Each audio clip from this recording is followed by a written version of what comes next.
warahmatullahi wabarakatuh.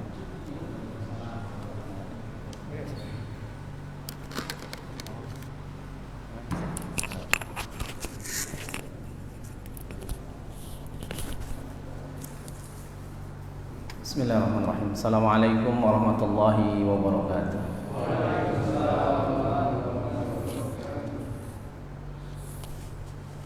Alhamdulillahi wahdah, sadaqa wa'dah, wa nasara 'abdah, wa a'azza jundah, wa hazama al-ahzaba wahdah.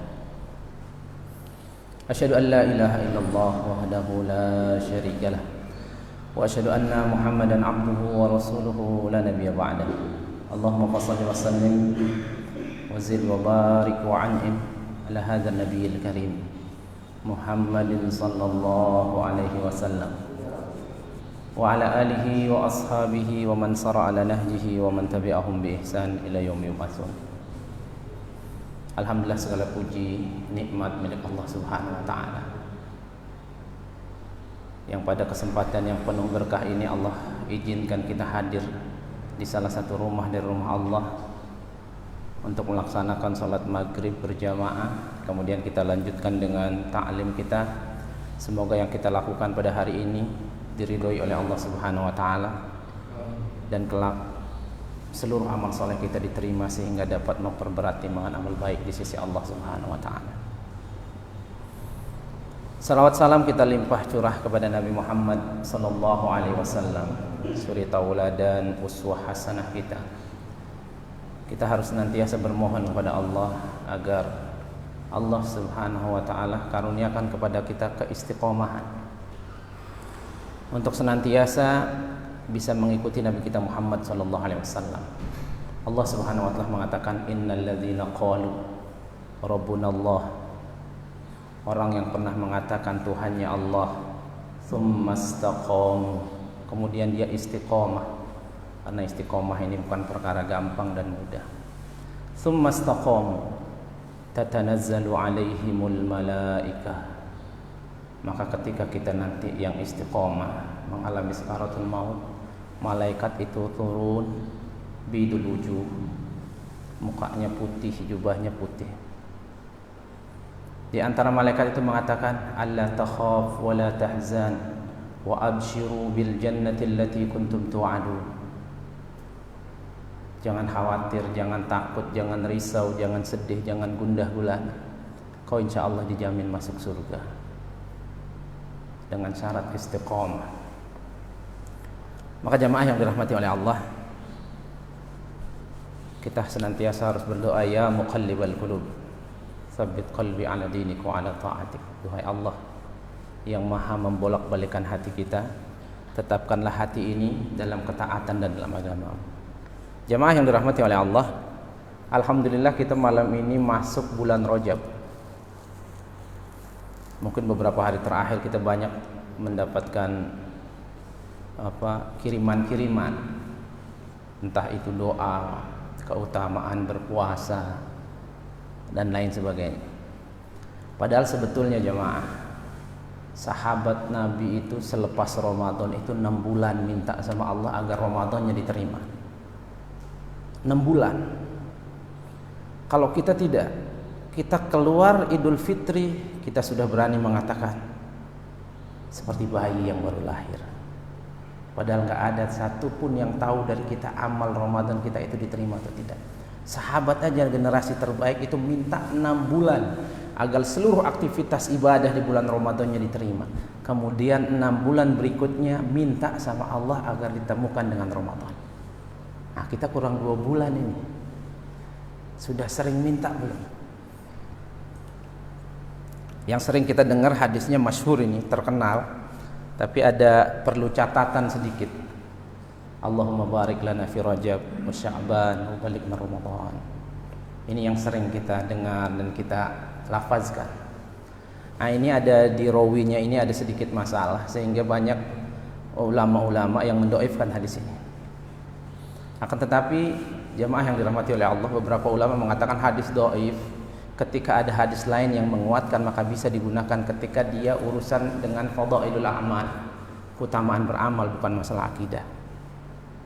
Tapi kalau saya pribadi, saya masih lebih senang menggunakan doa Nabi agar ketemu dengan bulan Ramadan, yaitu hadis sahih Nabi sallallahu alaihi wasallam mengatakan, Allahumma ahillahu alaina bil yumni wal iman was salamati wal islam rabbi wa rabbukallah. Ya Allah, sampaikanlah hilal bulan Ramadan itu kepada kami ya Allah, bil yumni wal iman, dengan kelapangan hati, kelapangan jiwa, keimanan yang memuncak, wassalamati, fisik yang selamat, sehat, wal afiyah wal islam rabbi wa rabbukallah. Nah jamaah yang dirahmati oleh Allah, kemudian banyak juga sebelum kita masuk ke hadis, amal-amal yang disebutkan pahalanya banyak sekali di awal bulan Rajab ini. Puasa sehari sekian pahalanya, puasa 2 hari sekian pahalanya, puasa 3 hari sekian banyak pahalanya. Bahkan ada yang kita dengar itu dibuka seluruh pintu surga, ditutup seluruh pintu neraka. Jadi ciri-ciri hadis dhaif atau hadis palsu itu memang seperti itu, disebutkan pahala luar biasa. Kalau itu memang benar, nggak usah Ramadan dong, selesai urusan bulan Rajab. Maka ini hadisnya, di hadis dhaif saja itu nggak ada tercatat. Banyak kita terima buruknya, saya juga berapa kali juga terima itu. Nah, ini hadisnya lemah jamaah. Bulan haram itu kita dianjurkan banyak puasa. Puasa apa? Puasa sunnah. Apa puasa sunnah? Senin Kamis, Ayamal Bid. Atau kalau mau banyak banget, ya puasa Nabi Daud. Nah, itu dianjurkan. Jamaah yang dirahmati oleh Allah, kita masuk hadis ke-14, hurmatud damul muslim. Darah orang Islam itu haram untuk ditumpahkan. An Ibnu Mas'ud radhiyallahu an, dari Ibnu Mas'ud, semoga Allah meridhoinya. Jadi jamaah kalau disebutkan Abdullah, nanti kita kalau dengar an Abdillah, berarti yang dimaksud itu Ibnu Mas'ud. Karena ada beberapa Abdullah lagi perawi hadis itu, ada 4 kalau nggak salah. Tapi yang 4 ini karena umurnya berdekatan, dia bukan yang dimaksud itu Abdullah bin Mas'ud. Ketika nanti baca hadis-hadis misalnya an Abdullah, berarti yang dimaksud Abdullah bin Mas'ud. Abdullah bin Mas'ud ini sahabat yang luar biasa, dia ahlul Quran, suaranya indah sekali, merdu suaranya, hafal Quran. Dan Nabi itu paling senang mendengarkan bacaan Quran, terutama bacaan Abdullah bin Mas'ud. Pernah suatu hari Nabi mengatakan, Iqra, bacain saya Quran. Maka mendengar bacaan Quran ini jamaah sunnah. Kita kalau di rumah lagi sibuk kerja, setel murattal, dengerin, nanti lama-lama hafal itu. Apalagi diulang, an-naba ulang terus hafal lama-lama. Saya dulu punya murid, sekarang sudah selesai 30 juz, tinggal di Geraha Mutiara. Ibunya masih belajar tahsin, anaknya cerdasnya luar biasa. Dia dulu waktu itu daftar di Torik TK, daftar di SD, tapi karena nilainya bagus, nggak pakai TK, langsung SD diterima. Dan dia kemampuan mendengarnya luar biasa. Sekali setel satu surat, besok pagi langsung hafal. Padahal belum bisa baca Quran. Ini anak-anak semacam ini kalau disetelin dangdut Pak, bahaya Pak. Hafal dia. Setiap setoran saya juga bingung. Kelas 1 bacanya masih belepotan, masih suka naik meja. Tapi kalau dengerin baca Al-Quran, kita wawancara ibunya, gimana anak ini cepat hafal. Malam mau tidur dengerin. Mau setor surat apa besok? Surat Al-Muluk, dengerin Al-Muluk bolak-balik. Besok pagi setor Al-Muluk 1 surat. Beberapa waktu lalu ibunya meninggal, saya ketemu anaknya sudah 15 juz. Jadi luar biasa. Nah Nabi sering, Ibnu Mas'ud ini membacakan Al-Quran. Pernah Nabi minta, Iqra, bacakan saya Quran. Aqra alaika wa alaika unzal. Ibnu Mas'ud mengatakan, ya Rasulullah, saya bacakan buat anda, sementara Al-Quran itu diturunkan untuk anda, diturunkan kepada anda. Iqra, bacain. Jadi Nabi intinya itu senang Pak dengar bacaan Quran itu dari orang lain. Walaupun bacaan Nabi itu hebat luar biasa, suara Nabi itu merdunya luar biasa. Dulu pernah kita sedikit bahas di akhir hayat Nabi, bagaimana sholat terakhir Nabi membaca surat Al-Mursalah, indahnya luar biasa. Maka kemudian ketika sampai di surat An-Nisa, ayat yang bunyinya fakaifa idza ji'na min kulli ummatin bisyahid wa ji'na bika ala haula'i syahida. Nangis Nabi kita, Pak. Artinya kurang lebih bagaimana nanti ketika setiap umat itu didatangkan saksi-saksinya. Nabi-nabi lain bawa umat masing-masing, dan Nabi Muhammad menjadi saksi setiap umat-umat itu. Maka sering saya katakan, pastikan saat itu Nabi kenal kita, Pak. Musibah kalau Nabi nggak kenal kita di situ. Syafaat dari mana mau kita dapat? Nabi nangis di situ, Pak. Hasbuk, hasbuk. Maka dari sini ulama-ulama mengatakan ngaji itu disunnahkan nangis. Fa in lam tabku fatatabaku. Kalau nggak bisa nangis, bikin seolah-olah nangis. Maka kalau ada orang baca Quran sampai nangis, hebat, Pak. Orang sekarang kadang aneh. Ada temannya baca Quran, ngapain sih bapak ini? Baca Quran nangis. Berarti hatinya masih hidup itu. Abu Bakar itu jangankan baca Quran, Pak. Baru mulai jadi imam baca Al-Fatihah, belum Al-Fatihah baru Allahumma ba'id baini sudah nangis luar biasa. Maka gelarnya rajulun bakka, orang yang paling cepat nangis. Apalagi kita baca juz-juz 30 tentang azab, An-Naba, tentang azab. Sampai beberapa ulama tafsir mengatakan, tidak pernah aku mendengar ayat lebih serem dari ayat ke-30 surat An-Naba. Apa itu? Fazuku falan nazidakum illa azaba. Setiap orang-orang disiksa itu minta keringanan, maka apa kata Allah? Rasain, aku tidak akan ringankan kecuali aku tambah azab lebih meringkat diri. Coba hadirkan itu dalam hati kita, luar biasa jemaah. Maka disunahkan baca Quran itu nangis. Apalagi dengan ada doa, dan Allah itu senang.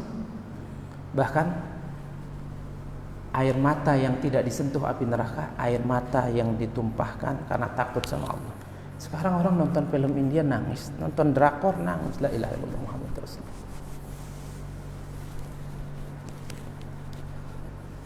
Jamaah yang dirahmati oleh Allah,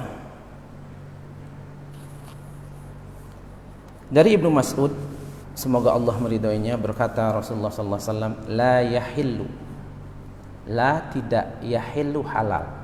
Tidak halal berarti haram. Damu mri'in muslim, darah seorang muslim. Ini jangan dibalik juga, berarti non muslim halal, bukan, Pak.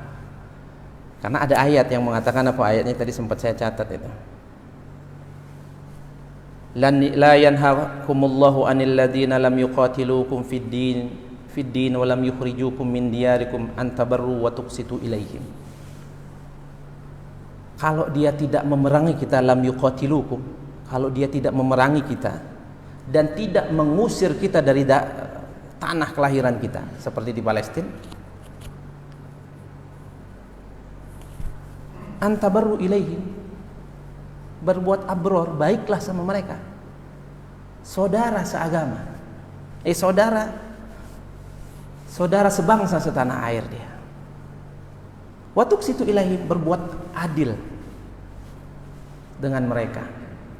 Maka seorang Syekh Mufti Ati As-Saqqar, Mufti Mesir ini mengatakan apa? Orang-orang semacam itu boleh dikasih pembagian daging kurban. Kasih dia. Mungkin jatahnya bedakan lah. Kalau kita orang Muslim 1,5 kilo, ya mereka 0,5 kilo lah. Saya kok sedikit 0,5 kilo. Ada passwordnya bilang, Pak, asyhadu an la ilaha illallah wa asyhadu anna muhammadar rasulullah. Kasih 1,5 kilo. Dengan harapan kita kasih dia daging yang paling berkah itu, mudah-mudahan mengalir dalam jasadnya, dia dapat hidayah. Nah, jangan juga salah, Pak. Ini saya banyak sekarang nerima di perumahan saya, nggak tahu perumahan lain. Kadang sekarang kan Masya Allah banyak orang meninggal, Pak. Dan kadang saudara kita sebangsa meninggal juga, mereka non muslim. Spontan kita berdoa, Allahumma gfir lahu warhamhu wa'afihi wa'fu anhu wa akrim nuzulahu wa was. Didoain, Pak. Nggak boleh jemaah, haram. Iya, kita belasungkawa, kita tunjukkan kita berbelasungkawa, kita sampaikan, kita bawa makanan misalnya. Tapi jangan doakan kebaikan buat mereka, sudah selesai urusannya itu. Innalladzina kafaru min ahlil kitab wal musyrikin finnari jahannam khalidina fiha ulaika hum syarrul bariyah. Sudah jelas tempat mereka itu. Karena selesai urusan kalau sudah nyawa sudah dicabut. Sampai di sini aja udah nggak bisa tobat. Kadang kita, ya mungkin kita berhusnuzon, dia nggak tahu yang meninggal itu. Tapi namanya udah jelas betul. Nah ini jamaah, karena ada beberapa pertanyaan kadang, boleh nggak doain non muslim? Nggak boleh, nggak boleh jamaah. La yahillu damu mri'in muslim, tidak halal, haram darah seorang muslim kalau dia sudah yashhad an la ilaha illallah, dia sudah bersyahadat la ilaha illallah walaupun cuma di lisan. Dulu kan saya pernah ceritakan tentang sahabat siapa namanya, Usamah perang. Udah pernah saya sebutkan di sini. Perang, musuh sudah jatuh, tinggal tebas kepala. Pedangnya udah mental, Pak. Dia bilang apa? Asyhadu an la ilaha illallah wa asyhadu anna muhammadar rasulullah. Syahadat dia. Kalau kita posisi Usamah, kita akan yakin kita akan lakukan seperti yang dilakukan Usamah. Hadhil hilah, kata Usamah. Taktik aja nih, ngibulin nih, putusin leher, Pak. Sampai berita ini ke Nabi. Usamah dipanggil. Benar yang kamu lakukan, kata Usamah. Iya benar Rasulullah, taktiknya dia aja itu. Maka Nabi marah, Pak. Apa kata Nabi? Atasuqqa sadro, sudah kau belah dadanya, kau lihat. Maka kita hukumi orang dengan yang tampak, syahadat sudah masuk Islam. Maka Usamah disuruh bayar denda 20 ekor unta, Pak. Karena dia dihitung membunuh orang muslim. Ketika orang itu sudah bersyahadat, haram. Wa anna Rasulullah illa bi ihdas salasah. Ketika dia bersyahadat asyhadu an la ilaha illallah wa anna Muhammadar Rasulullah, haram untuk ditumpahkan darahnya kecuali dia melakukan 3 dosa. Apa yang pertama? As-sayyibuz zani. Sayyib itu artinya laki-laki dan perempuan yang sudah nikah tapi zina. Jangan yang belum nikah, aman berarti, bukan. Ada lagi nanti hukum yang belum nikah. Tapi ini udah nikah, udah sempat nikah, udah merasakan bagaimana nikmatnya pernikahan itu, masih berzina. Dan ini banyak jemaah. Karena kalau kata orang kan, rumput tetangga itu lebih hijau. Ini banyak terkadang terjadi perselingkuhan, perzinahan. Di KUA, Pak, kalau mau dicek, Pak. Saya dulu kuliah jurusan ahwal syakhsiyah. Saya di Jakarta Selatan itu prakteknya di KUA, di Departemen Agama. Itu kalau seminggu apa sebulan saya lupa, itu ada orang nikah 20, Pak. Yang 10 itu nikahnya sudah by accident. Bahkan mungkin lebih, Pak. Dulu di kota-kota, sekarang udah di kampung-kampung udah biasa, Pak. Nikah 3 bulan sudah punya anak jamaah. Bukan hebat ini, musibah. Anaknya kasihan, Pak, bawa dosa perzinahan itu. Anaknya pertama nggak boleh dinasabkan kepada ayahnya, walaupun dia ayah biologisnya. Kalau dinikahkan, ulama beda pendapat. Tapi rata-rata kalau di Indonesia dibolehkan. Tapi nggak berlaku nanti ketika anak itu perempuan, bapaknya nggak boleh jadi wali. Karena dia bukan bapak secara syariat, dia bapak secara biologis. Anaknya nggak boleh pakai bin bapaknya, Pak. Dan nggak boleh dapat waris, hibah boleh. Bayangin kalau ini kita sampaikan kepada anak, apa perasaan anak kita? Mohon maaf nak, abah nggak bisa nikahin. Kamu dulu mama kamu abah nikahin, sudah hamil 5 bulan. La ilaha illallah. Gimana? Dan sekarang banyak begitu, Pak.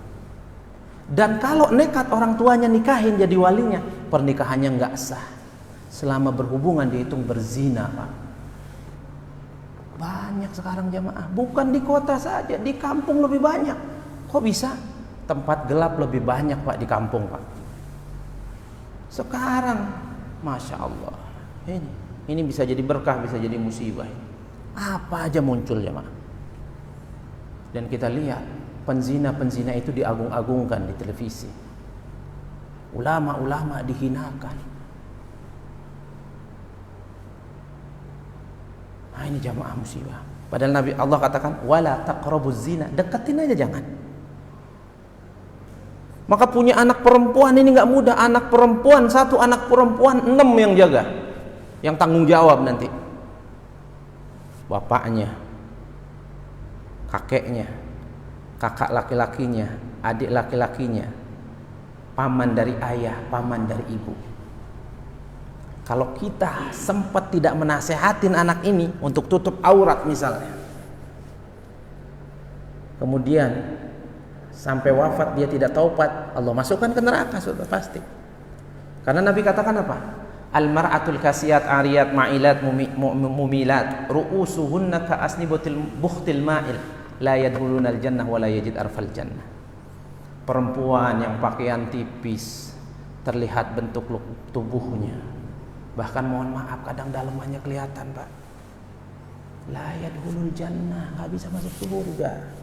Wa la yajid arfal jannah, cium aroma surga nggak bisa. Wal arful jannah tadum masafatu kadza wa kadza. Semerbak aroma surga itu tercium perjalanan 40 tahun dalam riwayat lain dikatakan. Kalau kita jalan 40 tahun sudah sampai mana ini jauhnya? Ada orang jalan dulu pernah saya sampaikan kan, zaman Pak SBY dari Jawa Timur ke Jakarta 9 hari. Sudah 900 kilo itu. Kurang lebih. Karena kalau masuk tol Leces itu sampai keluar Bekasi, saya biasanya kilometer saya liatin 975. Kurang berapa? Oh, beda dikit Pak ya. Segitu jauhnya Pak. Bayangin, kalau 4 itu pakai mobil, dia jalan 9 hari, 40 hari kayak apa jauhnya? Nyium aroma surga enggak? Bahkan Nabi katakan, ini Nabi yang bilang, la yadkhulul jannata dayyus, laki-laki dayus enggak masuk surga. Sahabat bingung, ya Allah, siapa yang dayus ya Rasulullah? Alladzi yuqirru su' fi ahli, yang biarin anaknya, ponakannya enggak tutup aurat. Bahkan kadang bingung orang sekarang kalau malam minggu anaknya enggak ada yang nengok ke rumah. Izin Pak, anak saya bawa ya. Mana? Mutiara Gading Pak, muter-muter aja. Ntar bapak saya beliin martabak. Ya udah, bismillah. Pakai bismillah nyuruh anaknya berzina Pak. La ilaha illallah. Ntar dia melipir tuh kemana-mana tuh. Ke Danau Ciberem dia, nggak tahu kita ngapain tuh gelap-gelap di situ. Jamaah hati-hati jamaah. Punya anak perempuan nggak mudah, paling aman masukkan pesantren. Kecuali kita sudah nasihatin, kita sudah cegah, beda lagi ceritanya. Karena kita nggak bisa memberikan hidayah, kita cuman fadzakir innama anta muzakkir lasta alaihim bimusaitir. Kita tugas kita ngingetin, ngajak, ngingetin. Kita nggak bisa genggam hatinya. Allah yang maha menggenggam hatinya. Maka kita harus banyak doakan. Maka jangan sampai kita melihat kadang, anak ustadz kok begitu ya? Ini kadang kita suka begitu, anak imam kok begitu, anak kiai kok begitu. Bapak nggak pernah bilang, anak Nabi Nuh kok begitu, istri Nabi Lut kok begitu. Bahkan istri Nabi Lut jelas Allah bilang, Daraballahu masalan lil ladzina kafaru imra'ata Nuhin wa imra'ata Lut kanata tahta 'abdaini min ibadina salihaini fa khanatahuma falam yughniya anhuma minallahi syai'a wa qila dkhulan nar ma'ad dakhilin. Dia di neraka sama orang-orang masuk neraka. Ya bunayyar kam ma'ana, anakku naik ke perahu kata Nuh. Sa'awi ilal jabal, enggak, saya mau naik ke gunung paling tinggi. La ya'simuni minal ma'. Air Allah itu enggak akan nyampe, tenggelam juga. Jadi kadang kita mikir ustadznya udah nasihatin, anaknya belum dapat hidayah Pak. Suaminya udah nasihatin istrinya belum dapat hidayah. Atau kita lihat sebaliknya, ada istri solehah, laki-lakinya durjana ngaku Tuhan, Fir'aun, Asiyah dibangunkan istana di surga. Allah abadikan dalam surah At-Tahrim. As-sayyibuz zani. Ini sudah nikah tapi berzina jemaah. Sekarang banyak model begini. Banyak sekali. Terus kalau belum menikah bagaimana? Di ayat Al-Quran Allah katakan apa? Az-zaniyah, penzina perempuan. Waz-zani, penzina laki-laki. Tapi kalau mencuri laki-laki dulu, Pak. As-sariku was-sarikatu. Pencuri laki-laki, pencuri perempuan. Karena maling itu banyak kan laki-laki.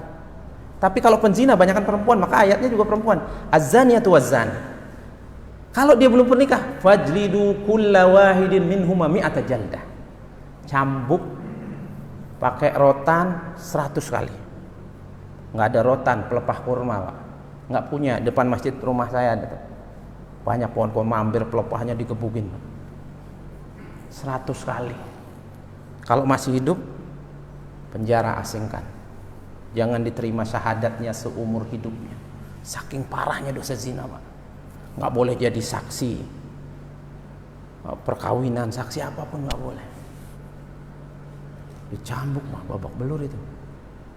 Sudah pernah menikah berzina, dirajam ya. Dirajam itu ditanam separuh. Ada yang mengatakan segini, separuh. Kemudian dilemparin batu, ya kurang lebih segini lah batu. Jangan gede-gede, Pak. Oh, saya kasihan. Pakai batu segede kepala aja, timpa kepalanya mati, nggak boleh. Segini kurang lebih 100 kali tanam, timpukin kepalanya. Kejam banget ya, iya kelihatannya. Tapi habis itu berhenti orang berzina.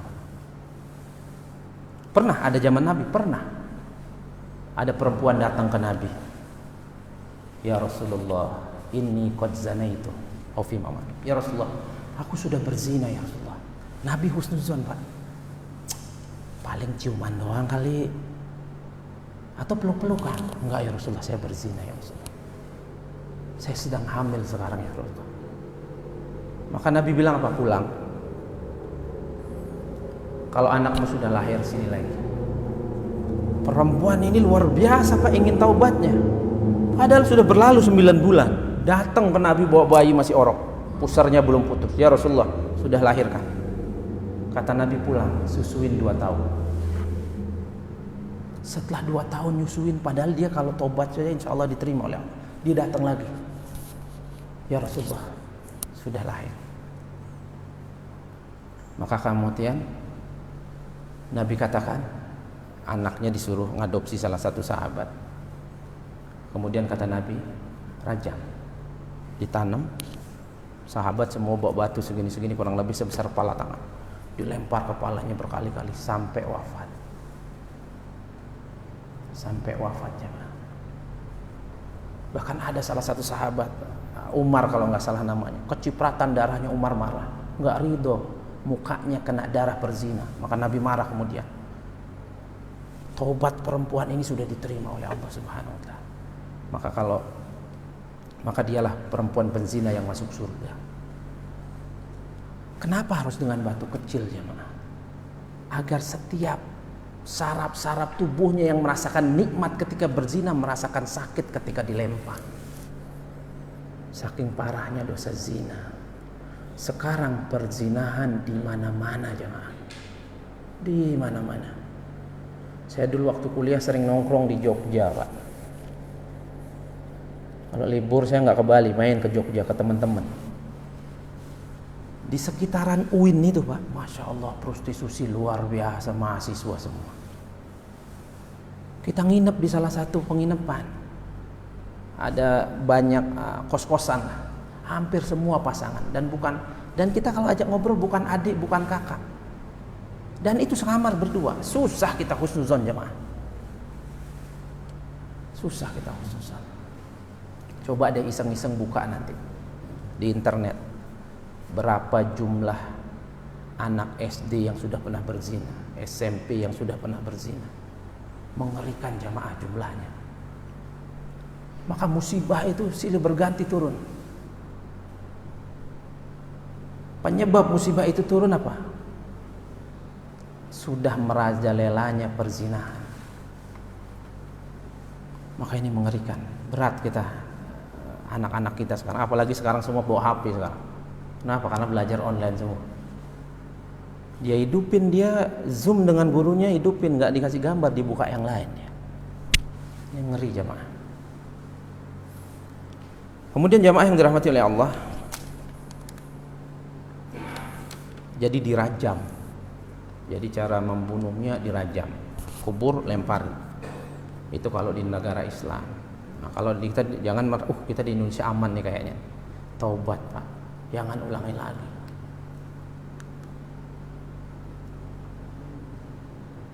Kemudian jamaah yang dirahmati oleh Allah Subhanahu wa taala, as-sayyibu zani wan nafsu bin nafsi, membunuh jiwa. Sekarang jiwa seorang muslim ini Masya Allah seolah-olah sangat murah. Salah satu tanda hari kiamat adalah banyaknya terjadi pembantian kaum muslimin. Al-haraj kata Nabi. Sahabat nanya, wa mal haraj ya Rasulullah? Apa haraj itu ya Rasulullah? Pembantian kaum muslimin. Dulu kita dengar di Suriah, di Palestina, sekarang di negeri kita jamaah. An-nafsu bin nafsi ini, maka dia dipancung, tapi ditebas dari belakang Pak. Bapak kalau umroh atau haji kan diajak tuh main ke Riyadh, ada masjid Qisas. Di depannya ada tenda tempat orang di Qisas. Atau kalau kita buka kadang di YouTube ada, coba lihat aja Qisas Pak. Seperti orang setengah sujud dipukul di sini. Karena ini paling cepat untuk membunuh, paling manusiawi sebetulnya. Jadi bukan digorok Qisas itu ya, dari belakang tengkuknya ditebas, langsung putus ngelinding pala. Kalau disetrum merasakan sakit luar biasa. Kalau ditembak apalagi disuntik pakai racun, apalagi digantung, dipatahkan lehernya seperti Saddam Hussein, masih ada tuh di internet. Tapi Islam sangat luar biasa, dipancung dari belakang. Kalau membunuh jiwa itu kalau di negara Islam ya. Kemudian di sini juga disebutkan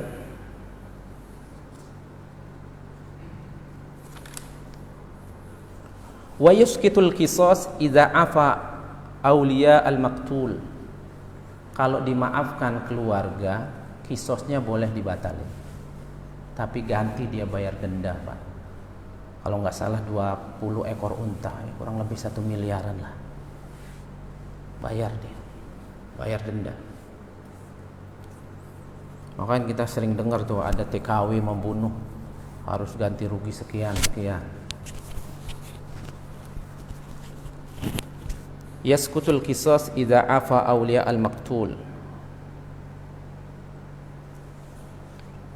Jadi kalau dimaafkan oleh keluarga maka tidak diqisas, tapi dia bayar denda. Kemudian yang berikutnya adalah tarikul lidini. As-sayyibuz zani nafsu bin nafsi wa tarikul lidinihi. Tarikul lidinihi ini adalah orang murtad. Dia pindah agama. Wah, di Indonesia banyak sekali Pak. Orang murtad dari Islam pindah ke agama Hindu, agama Kristen, ke agama non-Muslim, selain Islam pokoknya.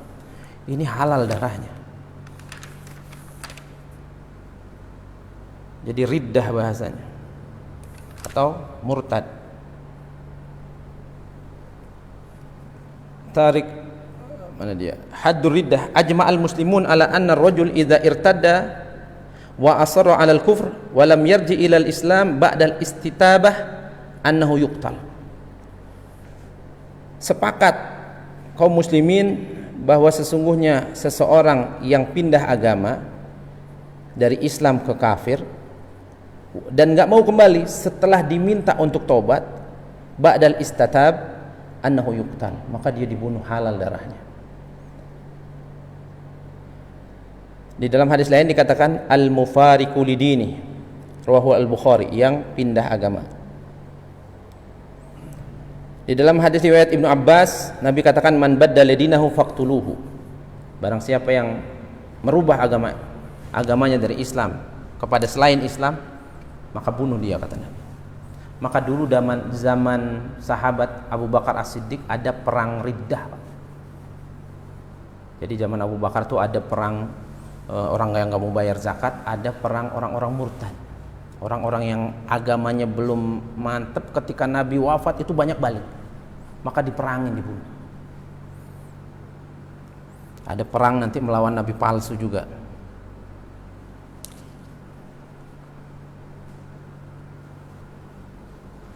Kemudian jamaah yang dirahmati oleh Allah, di sini juga dijelaskan tarikus shalah. Maka bagaimana bagi orang yang meninggalkan salat? Wa ajma'al muslimun ala anna man taraka shalah jahidan biha faqad kafara wa i'tabara murtaddan.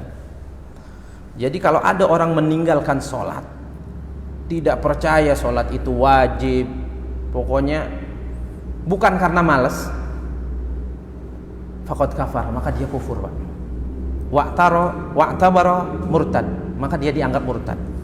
Wa uqima alaihi al-hadd riddah, maka berlaku hukum riddah, hukum murtad di sini.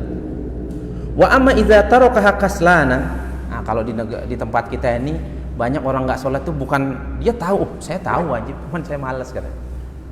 Ini lain lagi hukumnya, jangan disamain, Pak. Kaslanan wa huwa ya'tarif, dan dia mengetahui bahwa oh ini fardhah, ini kewajiban, faqad ikhtalafu fi dzalik, maka beda ulama di situ. Fadhhabal jumhur ila annahu yustatab, maka jumhur mayoritas ulama mengatakan suruh dia tobat. Fa in lam yatub qatala haddan la kufran, kalau dia nggak mau tobat bisa jadi dibunuh karena had, bukan karena kafir.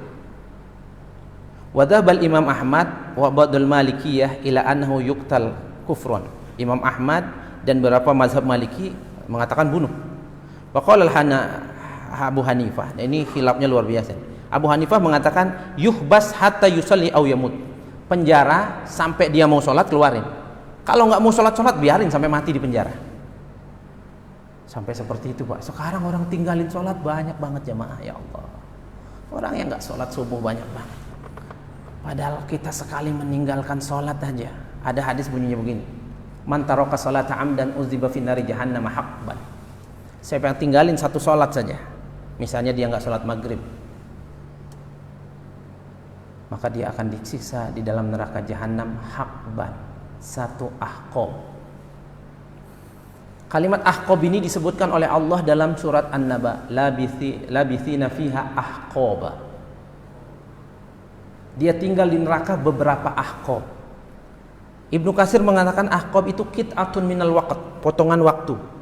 Berapa qit'ah itu? Potongannya berapa? Kalau nggak salah baca saya 800 tahun, Pak, di neraka satu kali tinggalin sholat. Anak kita nggak sholat sehari 5 kali gimana, jemaah?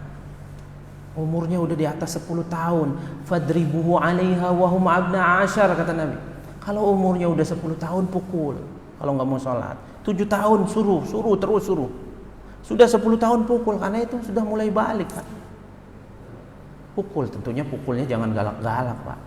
Jadi dorbu itu bisa jadi kita kurangin uang jajan, kita kasih ikob apalah gitu misalnya.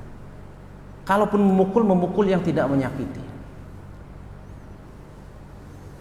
Nah, sekarang banyak orang tua musim hujan begini udah nggak usah dibangunin, biarin aja dia tidur. Anaknya udah 12 tahun dibiarin.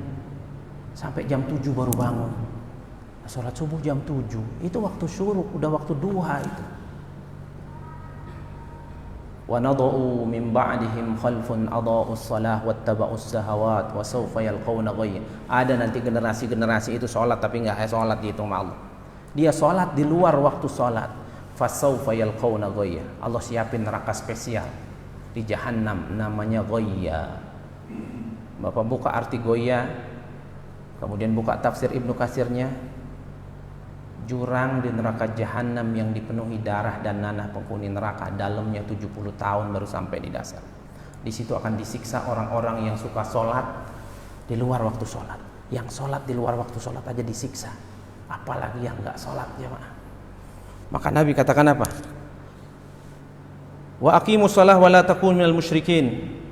Surat Ar-Rum.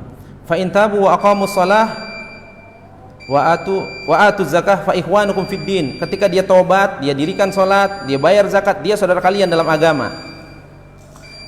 Dalam hadis Nabi Muhammad SAW mengatakan bainar rajul wa bainal kufr tarkus shalah. Antara laki-laki dan kekufuran itu meninggalkan salat. Dalam hadis lain al ahdu bainana wa bainakum as-shalah faman taraka faqad kafar. Perjanjian antara aku dengan umatku itu salat. Siapa yang ninggalin dia kufur. Rawahu Imam Ahmad wa Abu Daud wa Tirmidzi. Nah, ini jamaah yang dirahmati oleh Allah Subhanahu wa taala. Tapi ini hanya boleh dilakukan oleh qadhi, hakim. Jangan kita sendiri. Ini kalaupun di negara Arab, kalau di tempat kita enggak. Artinya kalau di tempat kita, Pak, peluang taubatnya besar, jemaah. Ya Allah, saya dulu pernah berzina, enggak usah diceritain, Pak. Cukup Bapak yang tahu, Allah sudah tutup aibnya. Jangan dibuka. Taubatan nasuha. Syarat taubat 3 sering saya sampaikan. Al-iqla'u anidz dzambi, berhenti melakukan dosa itu. An-nadam, menyesal, alla yauda fih, jangan ulangi lagi. Maka itulah yang dinamakan tubu ilallahi taubatan nasuha. Insyaallah diterima oleh Allah Subhanahu wa taala. Jangan dekati perangkat-perangkatnya. Nah, ini jamaah yang bisa disampaikan. Ada pertanyaan? Ya, monggo.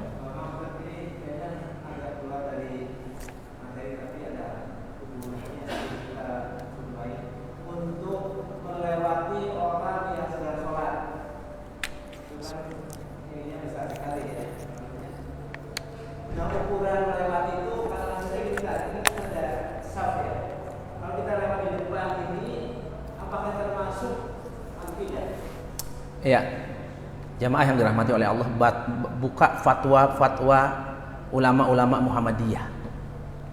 Kalau ulama Muhammadiyah itu gampang, Pak, enak. Saya senang ngikutinnya. Kenapa? Sejadah ini sudah termasuk sater. Karena di masjid-masjid ada disediakan sater itu. Kayak papan kecil berdiri taruh depannya. Bapak jangan taruh HP, Pak. Bapak sujud taruh HP hilang. Bener. Ada teman-teman tuh banyak husnuzon. Saya kalau lagi nemenin jemaah umroh itu saya sampaikan, Bapak Ibu kalau sholat di Masjid Kuba jangan husnuzon. Kadang tas kecilnya ditaruh, Pak, bikin sater biar nggak lewat. Dia sujud di sini bangun hilang. Ada paspor, ada duit, ada real. Gimana? Di Arab itu bener Nabi lahir di situ, Pak, di Mekah. Cuman Abu Jahal, Abu Lahab juga di situ. Jadi banyak, Pak. Nah, jadi kalau kita kayak begini nih, enak nih. Ini sater ini. Bapak sholat di situ. Kalau mau lewat depannya sini. Nah, kalau di sini lewat kita cadangin gini. Ya mungkin orang hilap nggak ngeh, lagi khusyuk, lagi nggak fokus. Dikira orang berdiri biasa, orang sholat kita cadangin. Kita beginiin boleh. Kalau dia nekat, nah, dosa, Pak. Lebih baik kata Nabi itu berdiri 40 tahun. Timbang lewatin orang sholat. Tapi kalau kita ada begini-begini nih, ini kalau fatwa Muhammadiyah ini termasuk sater ini. Sejadah kita termasuk sater ya, Mak. Sejadah. Atau mungkin kita naruh benda-benda kalau lagi khawatir. Karena di Salasa wa Salasin Asbabul Khusyuk fi Shalah, 33 penyebab khusyuk saat salat karangan Dr. Muhammad Al-Munjid, itu ada sater. Biar orang nggak lewat di sekitar. Ini sater misalnya, di sini nggak lewat. Ya bahasan sater ya, sujud kita depannya dikit itu sater. Kalau sekarang di masjid-masjid tuh ada karpet sudah bergaris. Ini kayak begini nih. Sekarang banyak karpet digulung tapi ada tanda. Kadang juga nggak ada tandanya tapi sudah ma'ruf. Ada tulisan soft. Nggak ada tandanya tapi kita tahu nih 2 ubin ini jatah buat sujud. Ya udah depannya situ, Pak, aman. Insyaallah. Wallahu a'lam. Ada lagi, Pak? Cukuplah, udah azan. Ya, monggo, Pak.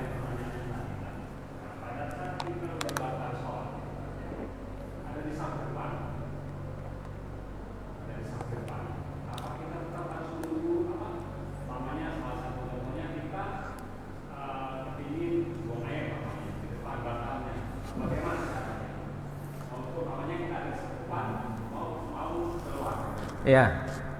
Nah, makanya ini usahakan sebisa mungkin jangan memutus sop sebetulnya. Kita ke belakang begini, Pak. Cari ke belakang. Nah, di belakang nanti cari celah agar nggak melewatin. Misalnya kita diam sebentar, orang sujud kan? Belakangnya. Insya Allah lah Allah kasih jalan, insya Allah. Yang bahaya nih jadi imam, jangan sampai ada di beberapa tempat itu dikisahkan imamnya batal pas sujud nggak bangun-bangun, dia pindah pergi lewat jendela kan? Ada tuh di kisah ceramahnya Ustadz Adi Hidayat, coba diputar. Imamnya keluar lewat jendela kok bangun-bangun, ada orang yang ngintip, lah imamnya hilang katanya. Nah ini kan rame jamaah. Makanya milih imam tuh hati-hati. Milih imam. Jadi cukup ya. Apalagi kalau di pesantren saya di Jawa Timur dikasih jedah Pak antara soft itu. Cuman kita kadang masjid terbatas kan. Ini aja kita nggak cukup kan. Dikasih jedah buat jalan itu. Dikasih jedah seukuran segini. Jadi antara soft pertama dan kedua. Jadi kadang ada orang batal gampang. Jadi dia nggak melewati sater dan dia bisa keluar. Ya wallahu a'lam. Akan tetapi di dalam Al-Quran dikatakan faman iturra ghairu bagin wala adin fala itsma. Kalau udah nggak ada jalan keluar, sudah nggak kuat. Ada orang kan kebelat atau apa Pak? Fala itsma alaih. Mudah-mudahan nggak dosa. Wallahu a'lam bishawab. Baik jemaah, qul qouli hadza wa astaghfirullah li wa lakum. Mudah-mudahan Allah Subhanahu wa taala ketemukan kita dengan bulan Ramadan. Dan Allah senantiasa karuniakan kesehatan wal afiyah buat kita dan keluarga kita, dan diberikan rezeki yang halal dan thayyib. Aku qouli hadza wa astaghfiruh innahu wal ghafurur rahim. Assalamualaikum warahmatullahi wabarakatuh. Jadi kita dalam bacaan majelis